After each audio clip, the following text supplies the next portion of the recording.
When we were home educating, I was a mom that chose to be at home with their children, and I was very fortunate that my husband earned enough so that I could stay at home with my children. But finances were a restraint. We couldn't buy all and everything that we wanted. I had 4 children that I had to educate, and I had to use my money very carefully. That's one of the joys of using Oikos Family Ministries, is that I could have Konos, which was a unit study program, which was for all 4 children. We all worked on the same topic. I just had different outputs from each of the children according to their skills and abilities. So that was a great help. And looking back, I see that actually having less money was a blessing, because I had to make do. I had to use what I had available to me. There was one wonderful shop that we had available. They imported all of these books that were leftovers from schools in the UK, and they sold these books at an absolute song. And for 100 Rand, I could go and buy 10, 15 books and build up resources.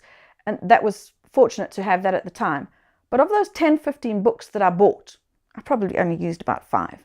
So it's easy to overspend. There's a book that I read that said, "A homeschool mom and her money are soon parted." That's the truth.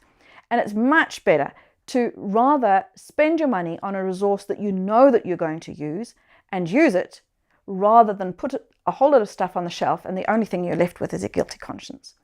So rather watch your pennies carefully, buy something, use it. Buy the next thing and use it.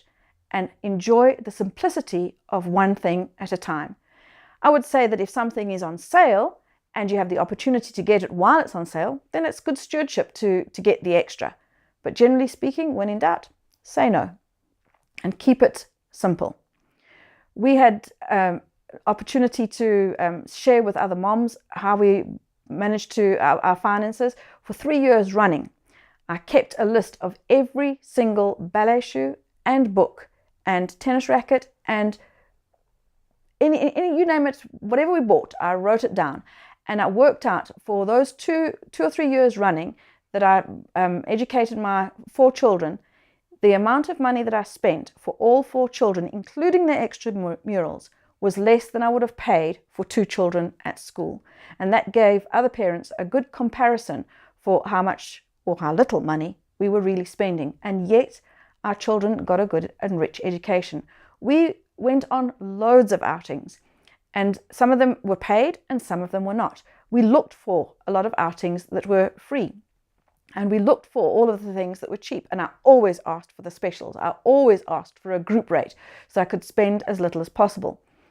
And I always had a picnic basket ready and waiting, so that I would bake some biscuits, add the hot water, add the milk, take the flask, off we'd go. And there were never chips and crisps that we bought, because I always had apples and biscuits or whatever we needed in the basket. And that's the way we made our money stretch. It was just much easier to keep it simple that way. Spending less money gives you more value.